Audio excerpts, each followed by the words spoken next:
All right, good morning and a blessed Monday to everybody. Good morning, Center for Spiritual Living Palm Desert and friends all over our beloved planet. All right, good morning and a blessed Monday to Getting everybody. a serious echo all of a sudden. Good morning, Center for Spiritual Living Palm Desert and friends all over our beloved planet. All right, good morning and a blessed Monday to everybody. Serious echo. I'm talking back to myself. This is a first. And now it's gone. All right. Anyway, good morning, everyone. Like I need to preach it myself. I do that enough in my own head. Happy Monday, everybody. It's a blessed Monday. Coming to you live from the beautiful Coachella Valley here in Southern California. It's a blessing to be with all of you and to spend some more time. You know, we spend a fair amount of time together every week, don't we, with our daily programming. Hope you enjoyed yesterday's Sunday service. And we are back today with a very special guest, a friend of mine who I've known for a while now, Bishop, Dr. Apostle Edward Donalson. And a man that has that many titles, you know he's an accomplished man. But he's also a man of the Spirit. He's a man of God. And that's one of the things I love the most about him. Bishop, Doctor, are you there? Can we see your beautiful face this morning? I am here. How are you this morning? Hey, good morning, my friend. Good to see you. All right. Good to see you. That's Dr. Edward Donalson. As I said, if you have at least three titles in front of your name, you know you're an accomplished person. So he's well, you know, I could do your bio, but I'd rather do your bio through just having some discussion with you. Sure. And talking about who you are. But I remember the first time Bishop and I met was at a community organized meeting for the workers at the airport. Is that right? That's right. It was a Working Washington meeting. We were trying to get minimum wage raised for airport workers. That's right. And Bishop and I sat next to each other, and we started talking and about our paths and how we got to where we are in that particular moment. And a name came up, Bishop Carlton Pearson, who many people might know of, who's done tremendous work, who's just a tremendous human being, whose story has been told on multiple news outlets, through books, through a movie. And so Bishop Edward said, hey, do you know Bishop Carlton Pearson? And I said, I do. He's actually been to my center. And I think you said something to the effect of, wow, I'd love to be connected with him somehow. And I said, well, we'll see what we can do. You know, fast forward 10 years. I don't know how long ago that was. You're sitting on panels with the man now and doing global work with him. How did that evolve? How did you come to work with Bishop Carlton Pearson? Did that over time? I mean, you guys do some good stuff. Yeah, that's crazy. He's actually become like family to me now. Through Bishop Yvette Flunder and the Fellowship of Affirming Ministries. And I was on the phone with Yvette one day, and she said, listen, there's somebody you have to meet. And I said, who is that? She said, it's Carlton Pearson, and I want to arrange a meeting. And so we both flew into Vegas, of all places, and sat down for about 2 hours and just talked about the state of the church, the state of the world, and the state of truth. And from that day forward, we've done some amazing work together. He sits on the College of Affirming Bishops for the Fellowship of Affirming Ministries, and I am now the Dean of the College of Affirming Bishops. So we do a lot of work together. It's the way the universe has when you set your intention. And you know what is good and what's right and what's true in your heart for you. The universe conspires to bring it into your orbit. There it is. Yeah. So Bishop Edward is the current, let's see, you're the director of the doctoral program at CSL University. Is that correct? Yes. And is that the School of Theology as well, or is it a specific program there? Is it it's the School of Theology and Ministry, and I direct the Doctor of Ministry program there at the school. We have several programs, but I happen to chair and run that particular program. Love it. So if you are familiar with CSL University, you're aware that it's a fairly prestigious school, right in the heart of the city. So here's Bishop Edward Donalson. He's a doctor. He's an apostle. He comes from the Pentecostal tradition, and he's the director of the doctoral program at a Jesuit university. So dig this, everybody. So religion, as it's structured, you see something bigger than just religion. Can you talk to us about that a little bit? Like, what do you see that has your Pentecostal roots? You're here with a New Thought minister, and you're a dean at a Jesuit college. Talk us through that a little bit. Yeah. So what I understand about God is that our relationships with the divine are idiosyncratic. They are personal and they are particular. And so your understanding, your revelation or manifestation of the divine is so unique and so particular but it is not all that there is. And I actually need your part of revelation, of manifestation, in order to be whole and complete, to have a better panorama of all that is the divine. Is that the general? Is that the general your? Yeah, Ernest Holmes says the back of all things is one. And so you are a particular manifestation of the divine. I am a particular manifestation of the divine. Each one of the folks that is on the line with us is a particular manifestation of the divine. When we come together from our various faith traditions, we have a better picture of the divine. And so I sit at the intersection of particular pictures of the divine and expressions of the divine, and quite comfortable with that fluidity, because it means that I know more about the divine than I could know as my own individual expression. So how have you found, how has your path been taking on the post? You've been at Seattle U for about 6-8 years now, something like yeah, I've been there a while. Yeah. So ask your question again. I didn't get to the question yet. I was saying you've been at Seattle U for about 8 years. How has that intersection been for you coming into a Jesuit university as a Pentecostal with New Thought bent as well? Have they taken you on? Have you taken them on? Was it a rocky road? How was that kind of immersion? That's a great question. I think it's a wonderful kind of marriage, because Jesuits are ecumenical in nature, just by themselves as a Catholic order. And my own Pentecostal experience tells me something about spirit and its working, and the way that spirit works. So it's been kind of a beautiful merger. The School of Theology and Ministry at Seattle U is intentionally ecumenical and interreligious, and increasingly cross-cultural and interethnic. So it's just kind of a wonderful place and space to do the wonderful work that we do together. I think I've had probably more challenge racially than I have religiously, because of the history of race and racism within the Catholic Church, and navigating, Jesuits at one point owned slaves. Georgetown University wouldn't exist without the sale of slave bodies in order to save the finances of the school. So I've probably struggled more with my identity as a Black man in a Catholic setting than religiously. How let's go down that rabbit hole a little bit then, since you bring it up. How has that been? How do you reconcile that?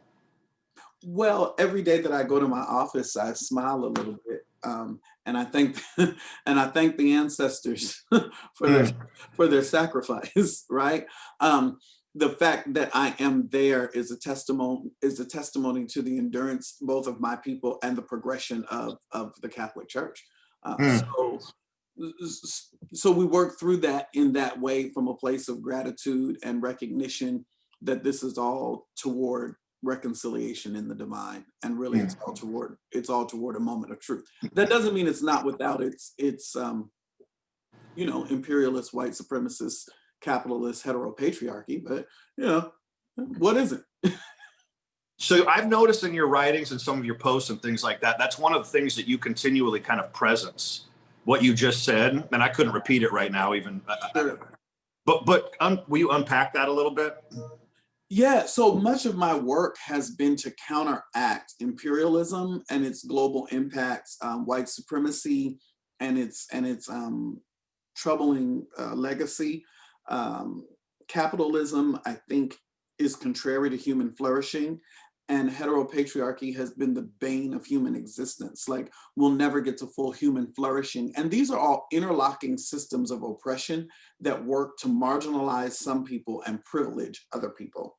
And so define for you, will you define, Bishop, heteropatriarchy?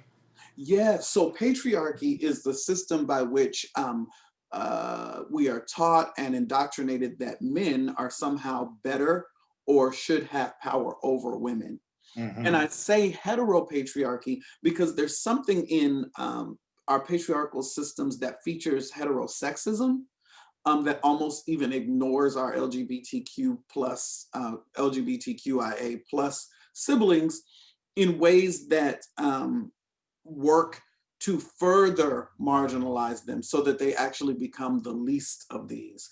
So there are compounding oppressions, like if you are a Black lesbian woman, you are further marginalized than perhaps a Black heterosexual male. Mm-hmm. Mm-hmm. And I want to remind our community this morning that you can bring in questions and comments. We can have a wonderful dialogue with Bishop Edward. So make sure that if you have any questions, if he's sparking or stirring anything within you, please ask questions of us, and we'll make sure we get them to the bishop. So what's number one on, what's number one on your heart right now? Well, let me start here. What do you see in the world right now? What do you see happening? Oh, that's a dangerous question, right? Well, I actually see the fall of imperialist, white supremacist, capitalist heteropatriarchy. I see it coming undone. Now, it looks like it's gaining a stronger foothold, but I really do believe the darkest hour is always before dawn. And I see the current presidency as a last-ditch effort to hold on to things that actually dehumanize and actually lead us away from human flourishing. And on the other side of that, I see the potential of a radical kingdom of God, right? And not a kingdom, but a kingdom where we are actually walking as siblings in the universe. Mm-hmm. And so the Black Lives Matter movement, or the movement for Black lives, I should say, is very important to me right now. I have a book coming out later this year on Cascade Books, Black Lives Matter Toward an Intersectional Theology. Yeah, because there has to be a way that we talk about the divine and the expressions of the divine that bring us to oneness and wholeness, and lift up our humanity and lift up our shared experience in ways that are not divisive. But it starts on the margins and works its way toward the center of power. Mm-hmm. What would you say to folks that are troubled from a spirit, presence-centered, God-centered standpoint? What would you say to the folks that are troubled by being stirred right now, that are troubled by being confronted, that don't want to be confronted because they're comfortable? What message would you have for them? Because there is a revolution taking place. There is a revolution. My tradition comes out of a biblical text that says, "Let not your heart be troubled."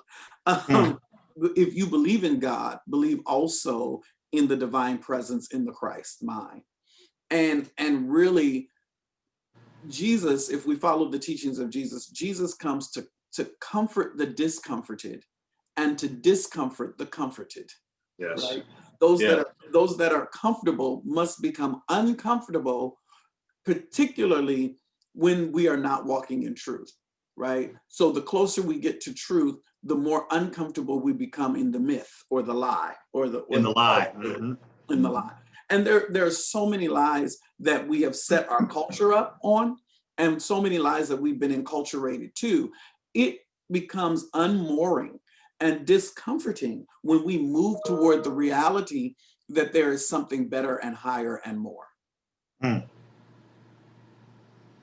So you want to take that call? We'll all just. No, I didn't even know Not that one. Yikes! Sorry about that. No, that's fine. That's fine. So in other words, I mean, is it get over yourself and jump on board, or is it No, I don't think it's get over yourself. I think it's investigate and interrogate where that discomfort comes from and where it is, so that you can move further into the truth. There is a reason that you are discomforted. We should investigate that and interrogate that and query that, and sit with that discomfort until that discomfort produces in us a new truth. So get into yourself. Yeah. And jump on board. Yeah. Yep. Get into yourself. So Pentecostal root, without knowing much about I mean, I know some just from a little bit of exposure. What I mostly know, and I guess here's one, you're one of the smartest people I've ever met.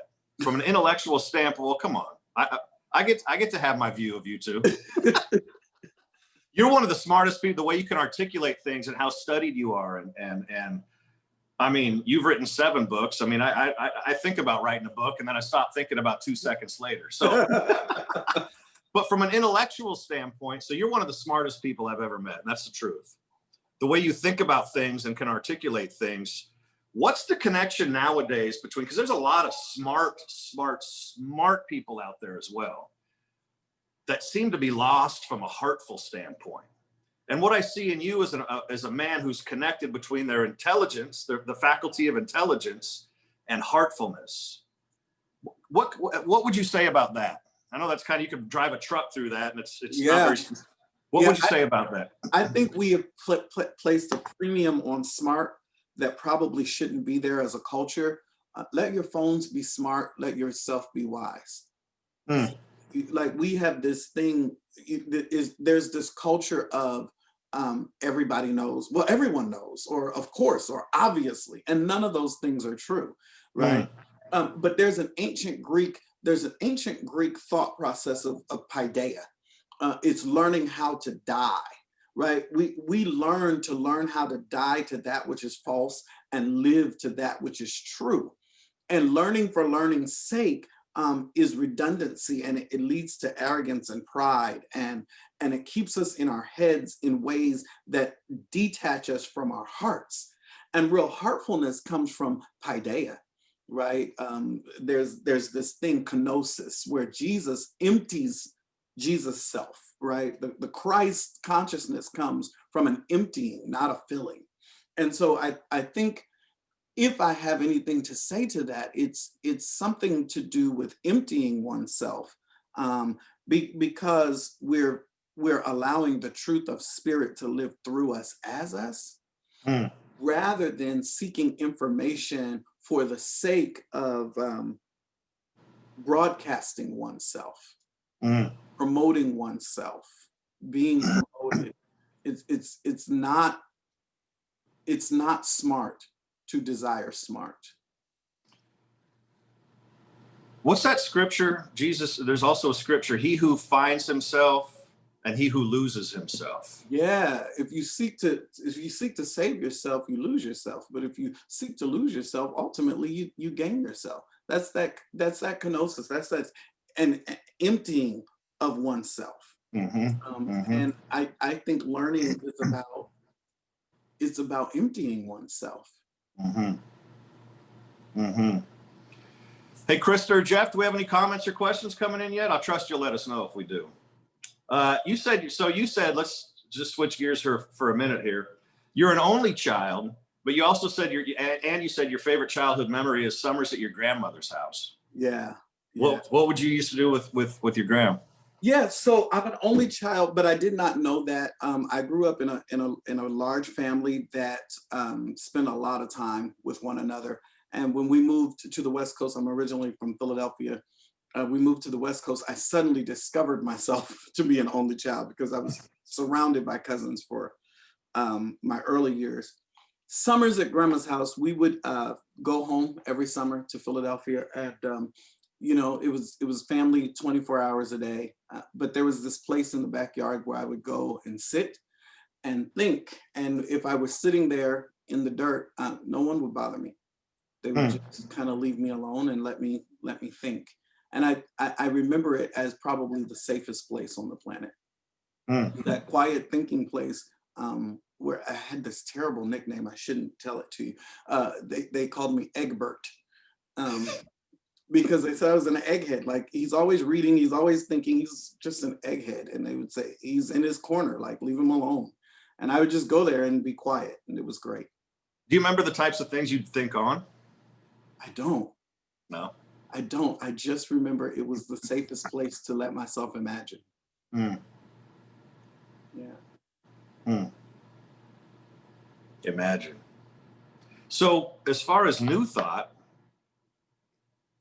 so you mentioned that at some point you stumbled onto the teachings of Ernest Holmes while, and you still do, continuing to embrace your Pentecostal nature, who you are.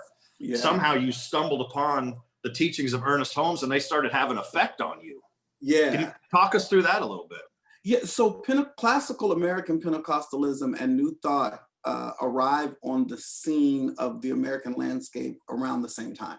Okay. So Charles Fillmore and Ernest Holmes and C.H. Mason and W.J. Seymour, they're all like contemporaries. And I think Pentecostalism is what happened in, I hate to say this, in lower class, particularly and predominantly marginalized people groups, although it was diverse and interracial in its beginning. Why do you hate to say that? Because I don't want to characterize Pentecostalism or limit Pentecostalism to that, but that's kind of the origins, the birthplace out of Azusa Street, but coming out of Kansas City, but Azusa Street. But New Thought comes out of kind of this upper middle class and a very predominantly dominant culture lens. I think Pentecostalism and New Thought were saying the same thing. I think they express themselves differently because of the socioeconomic realities that surround folks that were engaging the truth. And so Pentecostalism and New Thought, I call myself a progressive Pentecostal or a Metacostal, which I actually borrowed Metacostal from Carlton. But I think they really are, at the end of the day, kind of saying the same things. They are not in conflict with one another, but they come out of real socioeconomic realities that shape the way people express their understanding of the divine. So when I ran into New Thought, it resonated with me because I had always been New Thought. I see. Yeah. You recognized it. I see. I thought, yeah. Well, when you know the truth, like, right, it resonates with you and you recognize it, and you recognize it in multiple manifestations. And I think it's idolatrous when you think that your words about the divine equate the divine. Then you really worship your own talk about the divine, and you absolutely have no understanding of the divine at all. And we find that where then? We find our understanding. Meditation, community, meditation, community. Our own, not our words about the divine, but where do we find a real relationship with the divine then? Is it in community? Is it in loving another person? Is it in times of meditation and prayer, times of intuition or revelation? If it's not our own words, where do we find it from? Yes. Yeah, all that. All of that. Praising and worshiping together, appreciating together, sitting around a table full of food and telling stories, those types of things. All of that. Like, we find the divine in our existence, in our being. There's this text, a Pauline text. I rarely quote Paul, but a Pauline text that says, in the divine we live and move and have our being. Right? Our relationship with the divine comes from living and moving and having our being, and how we have our being as individuals, how we have our being collectively, how we hold space for one another, our experiences, our times of appreciation and gratitude, our meditation, our shopping at the mall, our raising our children, our loving our lovers. This is where the divine becomes real to us, in us, through us, as us, expressing. Live and move and have our being. That's what you said, huh? Absolutely.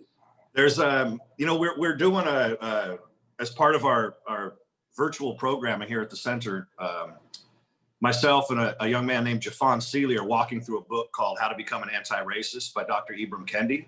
Yeah. Whoa, what? Go ahead.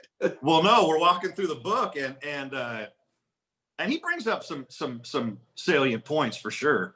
But one of the comments that came through was, you know, someone said, I thought I was going to show up to this program and there were going to be, you know, we're going to talk about Ernest Holmes and Science of Mind and this and that. And Jafon, he said, well, the only reason that we can talk about Ernest Holmes and Science of Mind is because he had the privilege enough, back to your point earlier about Pentecostal and New Thought. He had the privilege enough in order to be able to be an intellectual like that, you know, to do that work, you know, that even back then he had the privilege in the early 1900s in order to sit down peacefully and be able to create all these works that he did. What would you say to that? Yeah, I completely agree. And I think he wrote from a place of privilege. And I think it's one of the challenges that I do have with some New Thought communities is that it is so heady and so intellectual that we are not moved to do the work of justice in the world. But Micah 6:8 says, he is showing you, O mortal, what is good and what doth the Lord require of you, but to do justice, to love mercy, and to walk humbly. We do really good at loving mercy.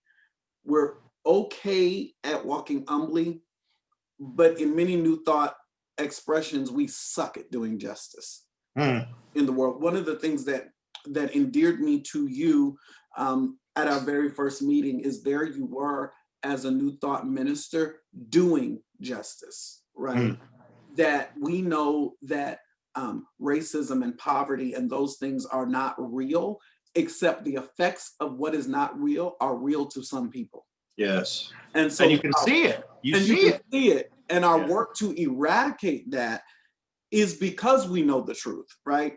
Because we know the truth, we cannot buy into systems that distort the truth or misrepresent the truth. So we have to do that work, which is not something that many New Thought communities do really well, if I have a critique. Understood. And I think there's here, we got a couple comments here, Bishop. Let me see what's going on.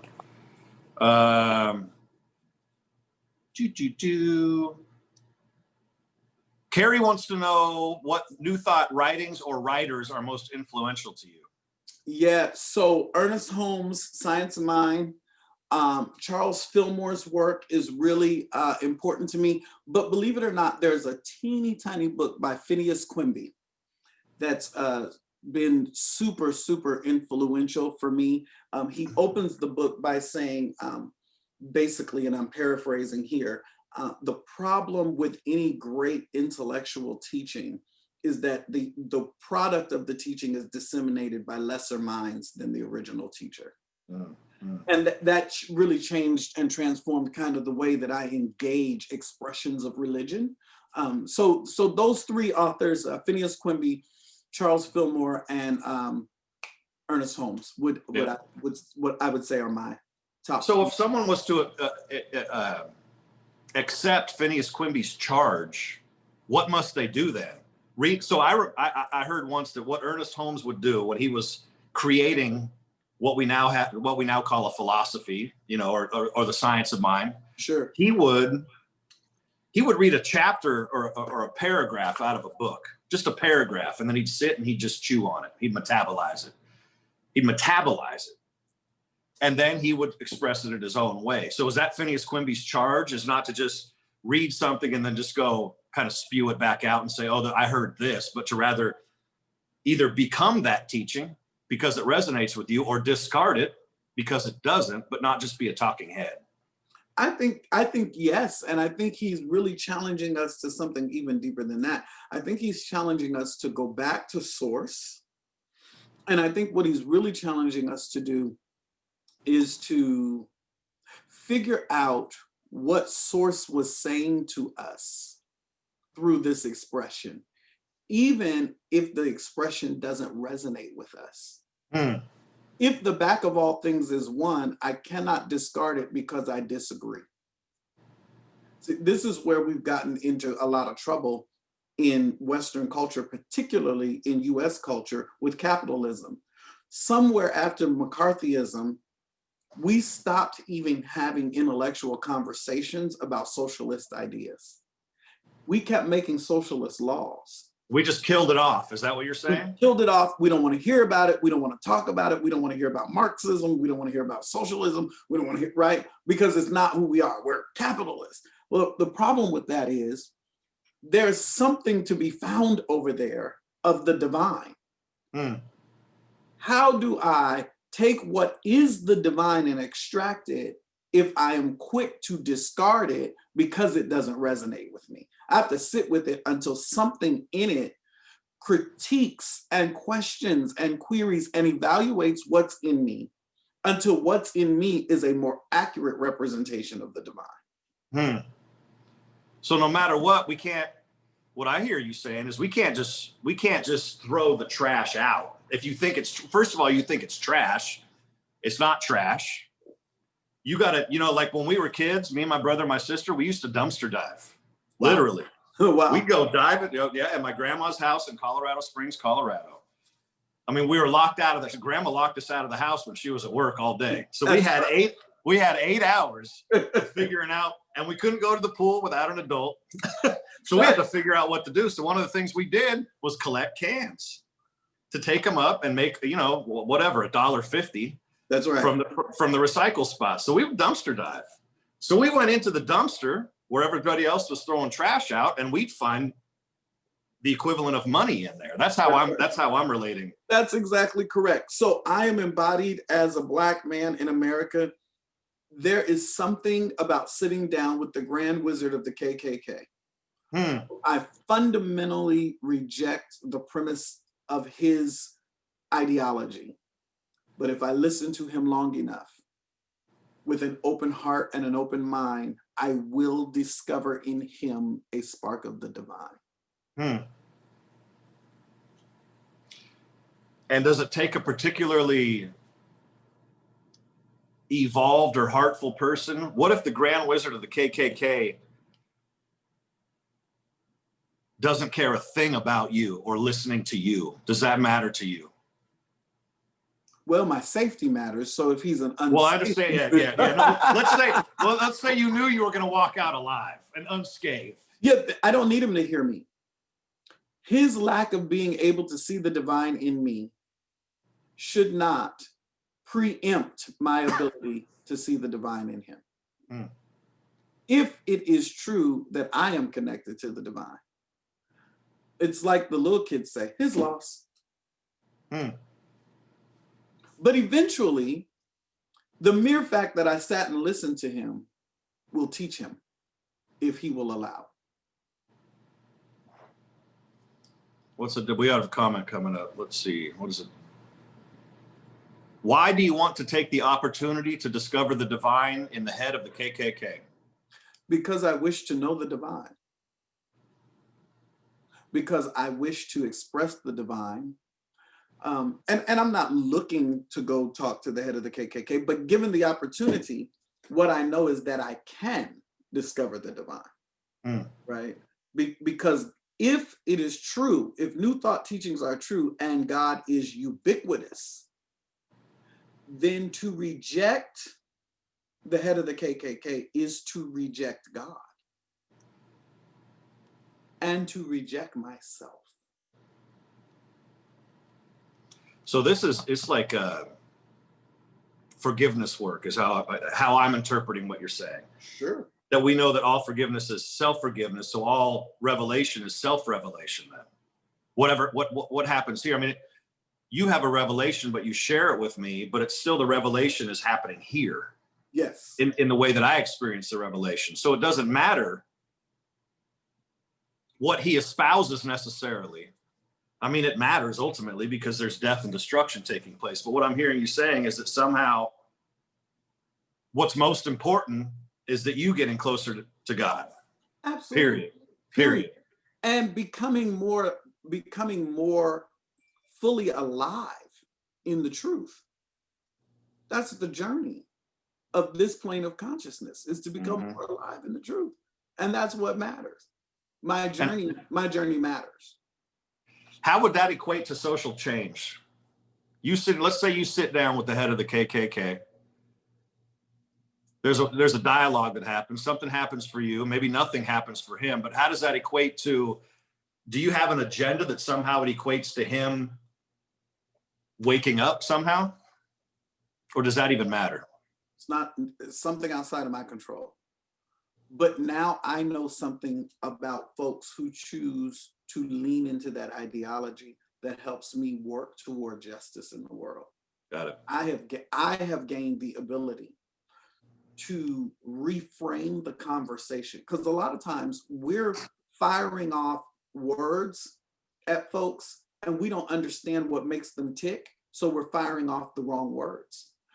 You're talking about things that don't even matter to them. They don't resonate with them. But when you listen and you hear where the divine is in them, now I can begin to talk to that group from such an informed place that I actually talk to the things that are of import in their idiosyncratic way of seeing the divine. Amen. I come out of a fundamentalist background, and many times folks are talking about stuff about justice and stuff, and they don't use any scripture. It's because you don't listen. Because a fundamentalist really is not hearing you apart from holy writ, sacred text.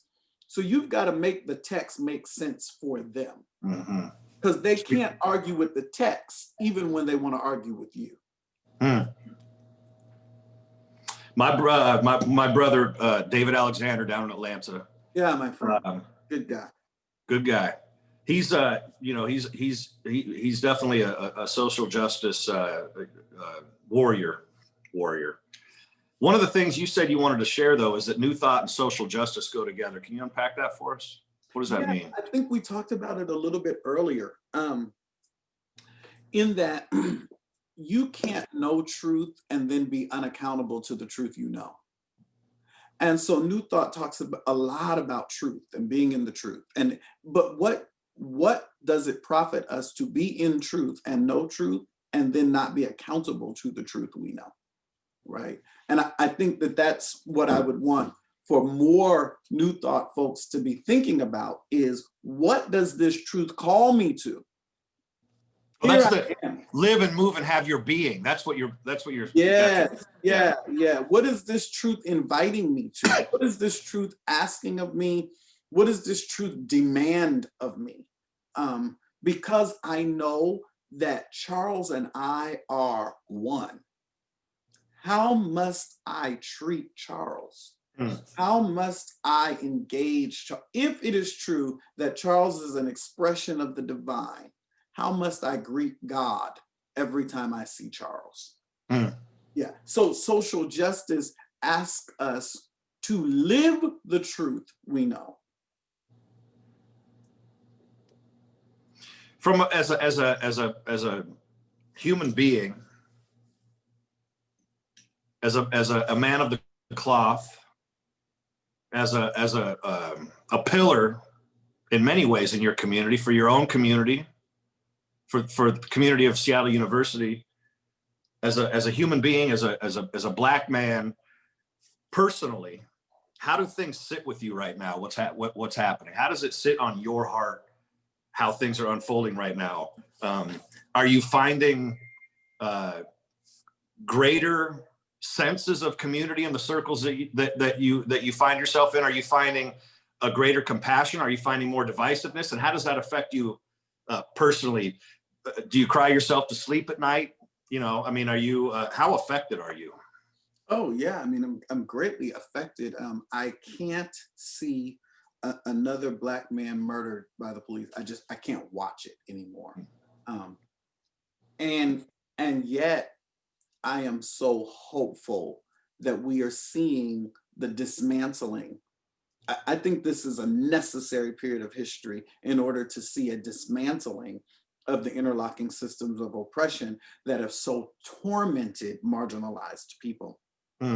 So I have this hope that you know, there's a phoenix rising, like out of the ashes, something is coming. Like what's next is better than what's been. And even if that means that all of our society will be destabilized, defunded, destructured, restructured, whatever, I'm radically acquainted with this idea of resurrection. But before you get to resurrection, there's always death. And so I think we're in the process of death and dying. And we grieve that and we mourn that, and we're so heavy about that. But there's this hope of resurrection on the other side. There's this hope that life continues better, greater, and as a fuller expression of truth. So I'm mourning what we're experiencing, holding on to the hope of what will be, and I believe what will be shortly. So personally, I'm the most privileged person that can be. I'm white, I'm straight, I make a good income, I've got health insurance. There's not much socially, there's not much concern I need to have because I'm aware of those things. Does that affect you in any way? Or do you just,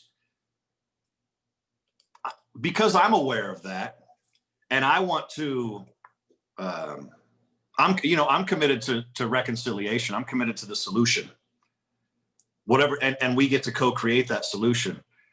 Does that play into how you live at all, or is that more like an illusion that we all need to be self-responsible? How does self-responsibility play into this whole the general narrative about all of this? Yeah, that's a great question because I mean, is that clear, Bishop? I think feel like so. Rambling a little bit. No, I think so. I think that we all sit in marginalizations and privileges simultaneously. They are created by the illusion that there are differences, right? We live in the reality of a society that has a certain narrative, right? We know truth. So because we know truth, we have to handle what privilege is what society gives you. We have to handle our privileges responsibly, right? I know that there is nothing different between me and an unhoused, mentally ill person in downtown Seattle. There's no difference. They are a spark of the divine. I am a spark of the divine. There is no difference. My education, my income, my housed status, I must be responsible with those things because I know that we live in a system that creates a difference between us. So my job is to lessen the distance and move us toward oneness in the divine. Are you familiar with Dr. Will Coleman? He's a biblical scholar.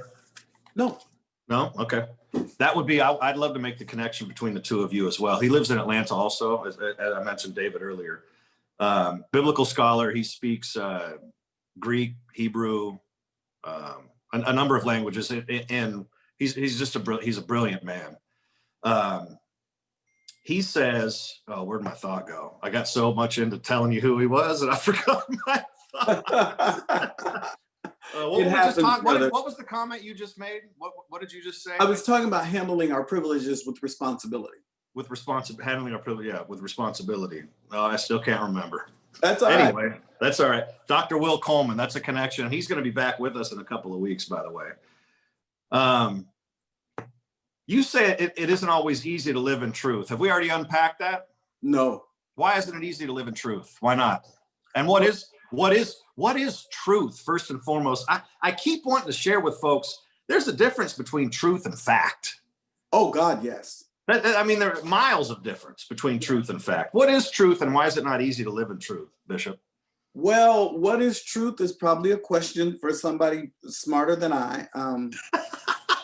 I already told you I haven't met anybody smarter than you. I'm not that philosopher. Let's ask Cornel West. Okay. But I will tell you why it's difficult to live there. It's difficult to live there because we live in a culture, a world, and a society set up on the lie. So we are always countercultural to live in truth. Right? You go to the doctor, The doctor says chemotherapy will cure your cancer. Chemotherapy will not cure cancer. Chemotherapy will attack your body, poison your body until the cancer can't live in your poisoned body. But it didn't heal you. And we know that. Now live in that.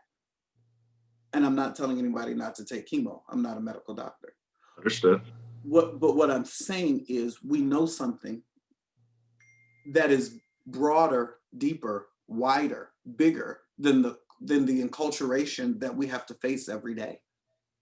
And it is difficult to sit down with a family member who is racist and heterosexist and bigoted and say to them, this person that you hate is you. That's hard. That's hard work. That's not past the turkey and the gravy. Living in the truth, really living the truth, not just spouting off Ernest Holmes quotes. Living the truth is hard work. It's hard work to go to work and your coworker does something vile to you. And your question is, what's broken in you that produced that behavior? Where's the lie? What do you believe that is not true that made you be and act and do in that way? And then watch that same coworker do something worse the next day. After we've had that exchange and that meeting, and we've done that work, and then they do something worse the next day. And you come back and say, what's broken in you? That's hard, like to really live that way.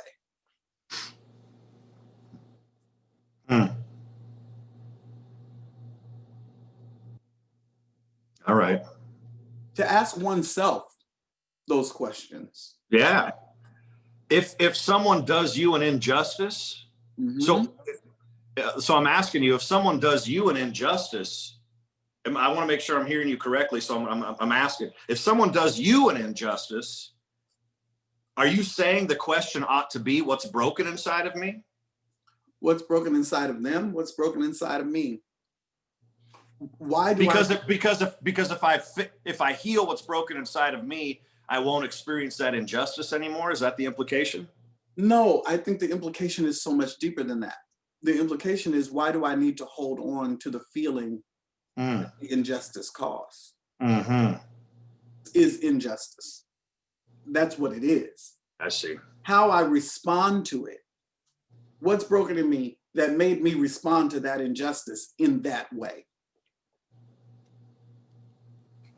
Word. You mentioned earlier LGBTQ. You're an aware, sensitive ally, movement with the cause, all that. How do you reconcile that? Are fundamental theologies, you mentioned something about the Jesuits earlier, that they're evolving as well. Are fundamental theologies waking up, quote unquote, with the times? You know, your Pentecostal nature, or you know, your Pentecostalism and where you come from, your roots. Is everybody starting to wake up that, look, I mean, human consciousness is evolving, therefore sexual orientation is evolving, et cetera, et cetera. Are you finding this more and more in some of these fundamental theologies? Yes and no. Okay. I think there's an awakening in some parts, and then there's a doubling down in other parts, right?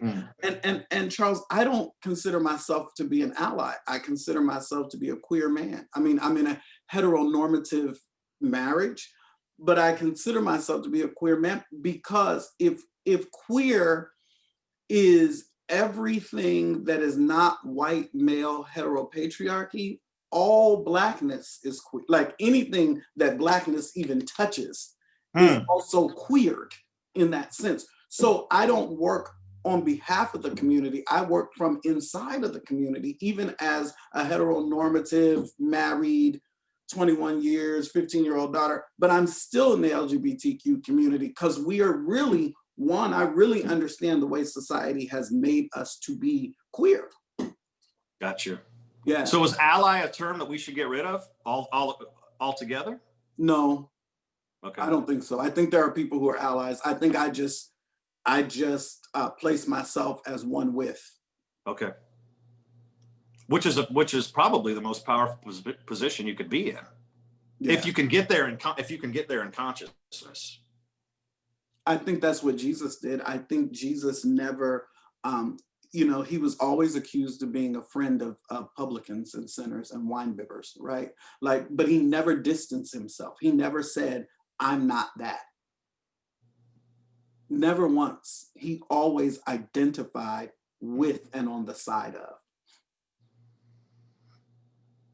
And what would have us say I'm not that is somehow fear, concern with being othered or alienated, marginalized. Yeah, and then sometimes too, I think it is for some people a clarity thing, right? Like if you say you're queer and then someone of the same gender approaches you in a way that may express romantic interest, you may not know what to do with it. You may not know how to hold it. So for the sake of saying, I don't know what to do with the fullness of who you are, I need to tell you who I am. And that's okay. Like it's okay to own that space, right? Because it's a journey, it's not a destination. What would an alternative be? So someone says, this is who I am, but they don't necessarily experience it the same way. And so is there an alternative, or is that just what they do? You just do what you do in the moment, instead of saying, well, this is who I am, just to make sure, I'm not on that level. Yeah, I think you evolve to handle yourself in such a way that you say, this is who I am. And then when faced with a confrontation that says, well, we're not on the same page, you simply say, that's not how that expresses for me. That's not how that shows up for me. And that's with anything then. That's with any, there you go. That's absolutely correct. Yeah, with anything. With anything. So simplifying that then is just be yourself, and everybody take responsibility for finding the divine within that. Yes, that's so good. Well, you said it. I'm dumbing it down for myself because I need to. No, that's so good. Adair said something. Let's see. We got a couple comments, I think, here. I recall that the question, what is this learning calling me to, was scary when I first came to the Science of Mind. Makes folks uncomfortable until they can see no other way. Dr. Donalson, thank you for making a reference to people experiencing the divine according to their beliefs in different religious contexts. I'm beginning to understand the Holmes teaching that we experience the gifts of the divine only according to our capacity to believe we deserve them. From this, I see the truth of each of the religions or systems of belief. Couple comments. Yeah, and I agree. I think that the religions come from idiosyncratic, personalized, individualized understandings of the divine. And then folks resonate with that and they begin to follow that teaching. It works for them until it doesn't. Right? Religious expressions work for us until they don't. And then when they don't, we say, and we move on to something else. But let me tell you this, what formed you will always be there. It will always be there. It doesn't go away. Just because I get a fuller revelation, understanding of the divine, does not mean that an earlier iteration is not still on my hard drive. It's just now in conversation with the update. There it is. There it is. So we're called, we're constantly called to think and heart critically. Yes. So that we can keep growing. Yeah. James Cone said the task of the theologian is to revise and critique the language of the church. And I extrapolate from that something, because I believe everyone is a theologian. because all theology is our talk about God. And so everybody is talking about the divine all the time. And I think the task of talking about the divine is revising and critiquing the working language of a community, of an individual, of a center, of a church, we're all doing that for and with one another all the time. Amen. We're at the top of the hour, my friend. Wow. It happens fast. Yeah. And we did get it. I find that keeps happening. I'm going to say a couple of announcements to our community, and then I want to come right back and say goodbye to you formally. Give you the last word. Cool. Yep. All right, gang. So that was a quick hour. That's my friend. I feel heartful about my friend, Dr. Bishop Apostle Edward Donalson. He's a good man. He's committed to something big on the planet, transformation of awareness. And I'm so grateful that he chose to take an hour out of he's a busy man too. He's up to stuff. I mean, the guy's written 7 books. He runs a department at a college. He's got a family. He runs a church. And I had the blessing at one point of standing in front of his community and sharing as well. As when I had my center up north at Genesis, spoke many a Sunday at my center. And it was always just felt heartful, like family, like I could walk away from my pulpit and the bishop would be there, and I wouldn't think twice about what he was sharing with the community and whatever it was. Controversial. I know we came from a place of heart, and I'm so grateful for that. So we're going to get to say goodbye to him in just a moment. Tomorrow we've got chapter 10 with Jafon Seeley as we continue to study How to Become an Anti-Racist by Dr. Ibram Kendi. Wednesday, Sensational 6. Thursday, I will have practitioner emeritus Linda Watson. She's from Southern California. She's a wonderful practitioner. She's been doing healing work for a long time in our communities all over the place. I know that you're going to find that conversation fascinating as well. Friday, it's Life on Love with me. Saturday, meditation. Sunday, another service. And I also want to tease, and I hope you're listening to this, that we're going to play a game called, it's not going to be this week, and it's probably going to be next week, but stay tuned. We're going to play a game called Where in the World is Dr. Joe? So if you've been wondering about Dr. Joe, he's been on sabbatical for a while. We're going to play a game called Can We Track Down Where in the World is Dr. Joe? We're going to track him down. He's on sabbatical. It's only sabbatical. He's coming back next month. But we thought it'd be a lot of fun to track him down wherever he is in the world. And so I'll have a conversation with him, and we'll have some fun with that. So I'll keep you posted on that, but keep staying tuned every day because we never know when he's going to pop up. Again, it's probably going to be next week, but it's going to be a lot of fun. Where in the world is Dr. Joe? I know everybody's excited to hear from him. He's been doing really well on his sabbatical. We had an opportunity to connect last week for a while, and his heart's good. It's open, and we're definitely looking forward as a community to having him back next month.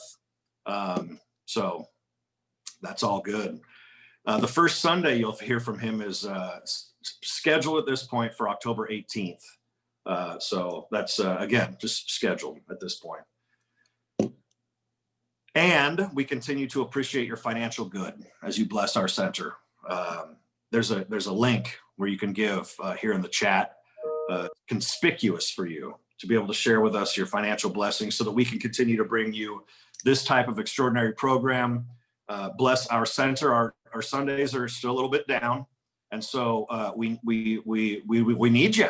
We need each other. That's what we're doing here. We require the contribution of each other to fly. So send in a check, send in a text. All the options are there for you.